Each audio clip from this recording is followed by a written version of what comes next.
Are you ready? Uh, yes, I think we are. Welcome to Graham Dawson, who's a very experienced business leader. He's done a lot of things in his life, and just from the short time I've known him, clearly has a lot of um, acumen when it comes to leading businesses. So I'm looking forward to hearing what he has to say. Graham, over to you. You've got 10 minutes. Please to remember that you're live on Channel 4, so please do not swear. Okay, Alan, thanks very much. Good morning, everybody. About 2 weeks ago, when I agreed with Alan to give this short talk, I put forward the original title, which was Essential Leadership Skills for Small Business Owners. And that would have included some leadership theory, some management terminology, a little bit about why horses, and that'll come in, and a slightly more corporate approach. But last week, when I told one of the stories about what I do, Andy said, you want to do more of that. So there's an alternative title, which is Insights into the Work of a Horse Whisperer. And that would include how I went from being a soldier to a horse whisperer, the same bit about why horses, some anecdotal stories, a more informal approach, and a good 2-minute video, which I can show you of me in action, or at least a horse in action. So if you want option A, please put your hand up. If you want option B, please put your hand up. Okay. Option A, option B. Right, okay, we're going for option B anyway, so there we go. So let's look about what's on the menu for option B. As I said, it's a little bit about me, then a little bit about why we use horses, or why I use horses, a few stories, and then a nice little video to finish off with. I left school and went straight into the army, went into Sandhurst and was commissioned into the Royal Engineers, and then spent the next 30 years traveling the world, having fun, playing sport, and being invited to some all-inclusive holidays in places like Belfast, Armagh, Londonderry, Falkland Islands, and Kuwait.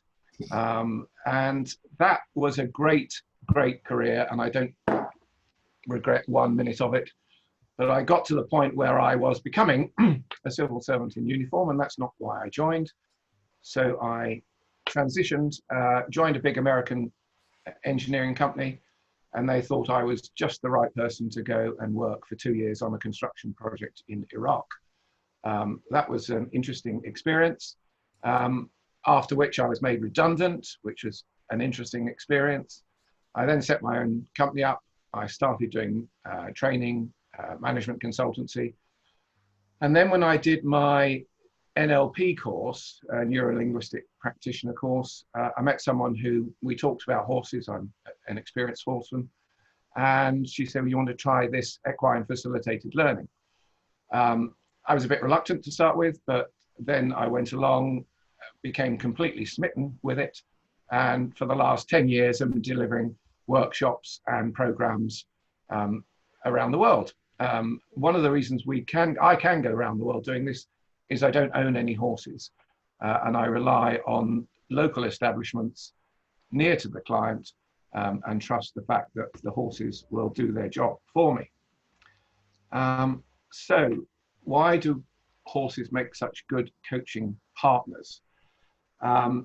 This quote from Winston Churchill is one of my favorite, something about the outside of a horse that's good for the inside of a man.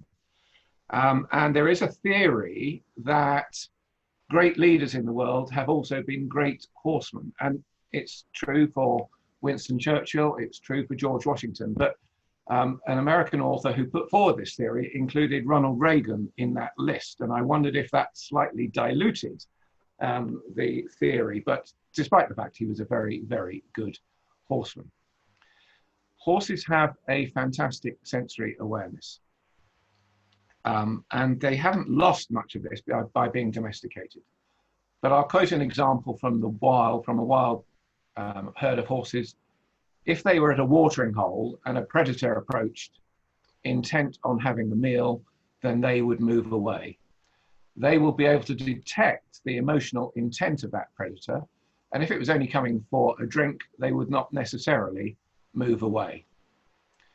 Research done in America with high-speed film and sensors on the human brain indicate that the horse will move forward faster than the human can get the message from its brain to its legs to move forward by about 100th of a second.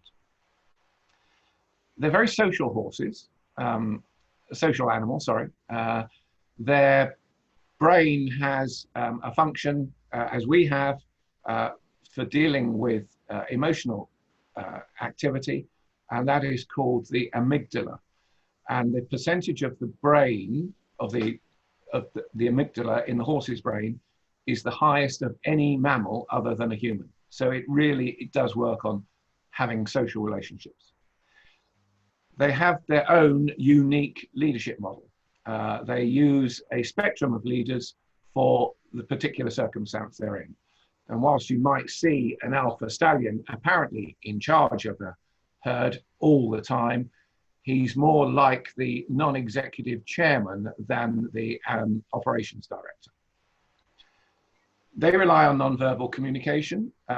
We rely on non-verbal communication for about 55% of our communication. Horses are up at 99% of that. And they are remarkably honest and forgiving. They will forgive a mistake and they will judge you just on the moment that they are there.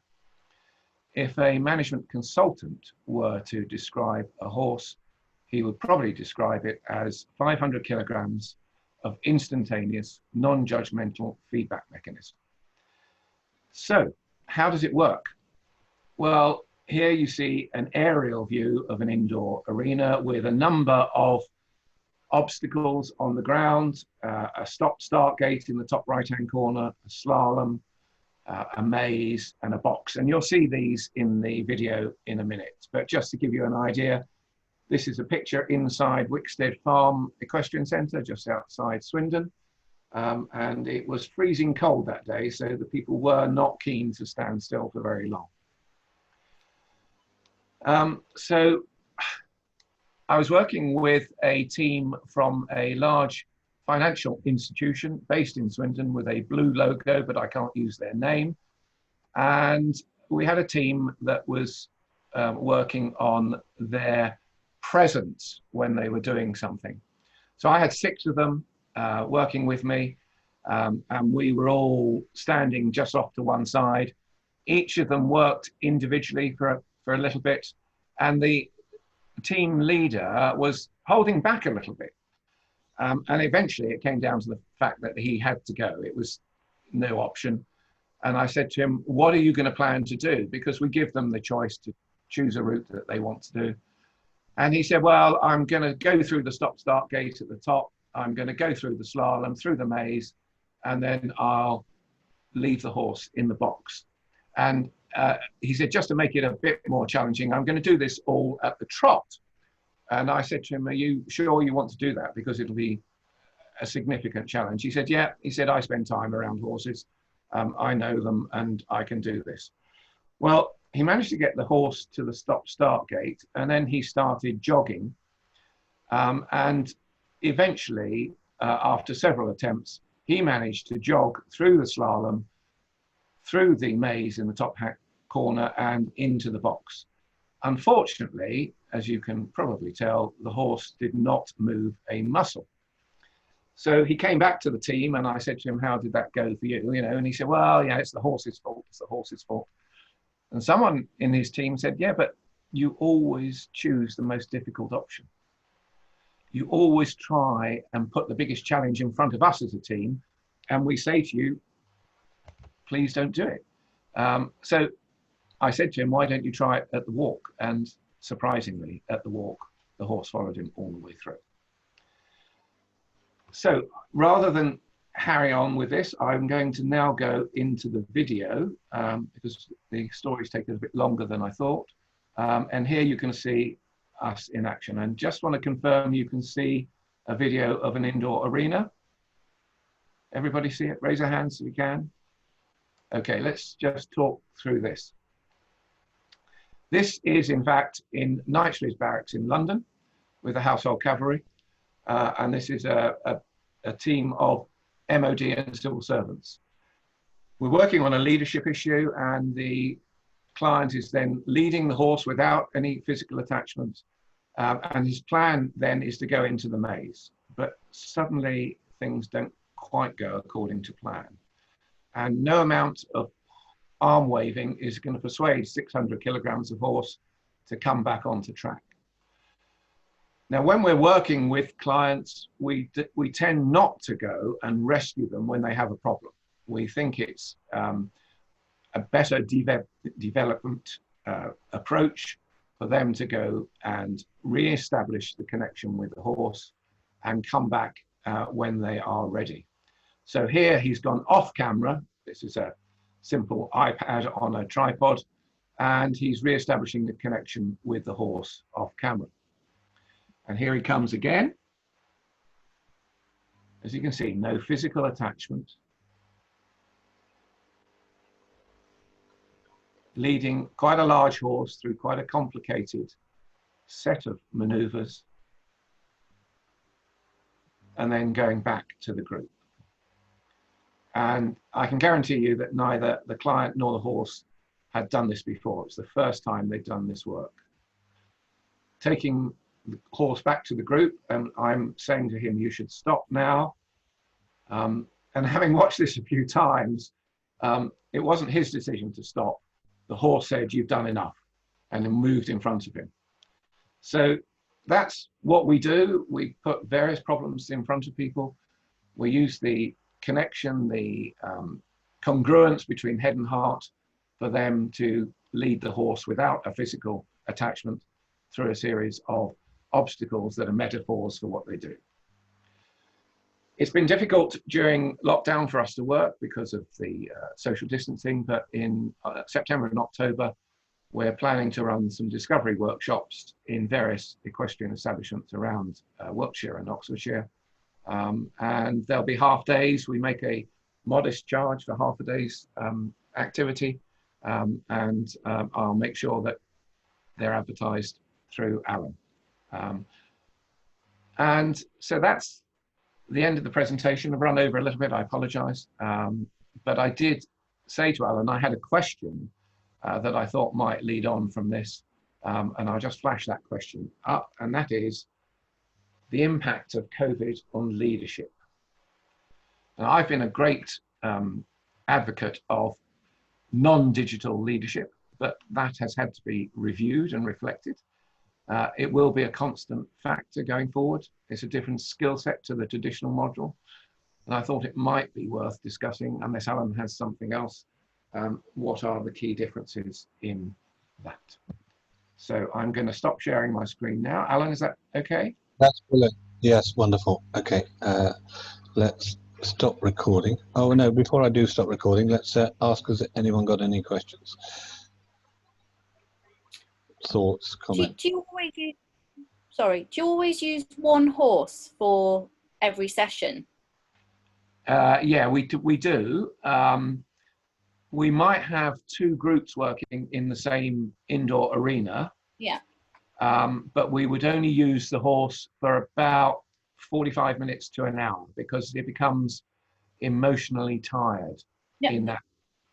Yeah, so I was just wondering, why if, say, the first person does it and the horse goes all the way round, yeah, by the time it gets to the last person, it doesn't do the same thing, is it? Because each person has to describe their route. Yeah, we get the clients to describe their own route, and if they are describing an identical route, then I will suggest that they do it in a different order. And as from that first story, that pony that he had been trying to get to trot round had gone through all the obstacles, but the pony didn't believe him enough to follow him. Yeah. And it can be as stark as that. Yeah. What do you do for someone like me? My experience of horses was limited to a lady called Peggy, and I got on the back of Peggy. She was wider than was good for my girth, okay? Yes. And particularly as I'd been for a 10-mile run in the morning and I was feeling a bit sore and stiff before I even got on Peggy. And for the next hour and a half, she dragged me through hedgerows which she decided she wanted to eat, even though there were branches close to the hedgerow. And I had untold pain for an hour and a half, and it rather put me off horse riding. and never to go near an animal like that again. Any thoughts on? Yeah, I mean, am I a lost cause? no, you're not a lost cause at all. And I used to be a competitive one-day eventer before I did this work. And I wish I had known what I know about this work now, because it's about collaboration rather than dominance. The old British Horse Society model of dominating, it's very much the stick rather than the carrot. And I think, you will see that we don't do any riding. We can't do riding because it requires an entry skill set that not everybody has. So we just do work on the ground, collaborating with the horse, being congruent between our head and our heart, and persuading the horse who wants to be led. So it will not necessarily 100% cure you of your anxiety about horses, but it will help. Yes, Richard, sorry. So what did the guy do off screen to say to the horse, I want you to follow me through the maze? Okay, so what he was working on was, and the slalom that he went through successfully was his approach to his problem, his project that he was dealing with. And then he used the maze to say, and these are the problems that I have with this project. When he went off screen and when he came back to the group, he shared with us that he changed his mindset from thinking about the successful outcomes that could result from approaching the problem rather than the problems that he was associated with it. And by thinking positively and about the successful outcome, the horse was more interested and followed him. So did he just walk more slowly or talk to the horse? Or? Well, we brief people beforehand. You reset, it's like resetting the clock, resetting your head and your heart, persuading the horse that you are completely congruent and setting off again. Yes, it takes a little while. Yes, Fiona. Thank you, Graham. It's really obvious that you know your stuff, and I'm so delighted you chose the option B. So I'm interested in your quotation, horsemen make great leaders, and it's obviously based on historical figures. What is your experience in terms of horses with women and their leadership experience and how that looks? I don't have any experience of there being a gender factor in this work. And you would see from that photograph, there are quite a lot of women who are interested in doing this work. And I have never experienced any difference. They've been equally successful. I think the quote, the story that I gave was a male dominant leader type approach. Yeah. And, I will say to Andy's heard this story, but when a lady who had a problem with a relationship came along and trusted the horse, and the horse gave her some feedback, she came back and she said, I trust the horse. The horse, I will take this relationship the way the horse has told me to, which is a bit frightening for me because it was quite a dramatic decision. Yes, but, I remember. I honestly, I don't think, other than the typical male dominance, I think females work more collaboratively and therefore potentially have a better chance of success. I love the fact that horses are gender blind, and it's just humans that have put those quotes and those biases in place. I just put that quote in because it's a typical thing. It's interesting. There are great leaders who've never been within 100 miles of a horse. Thank you. Lovely. Okay, I'm just going to stop recording.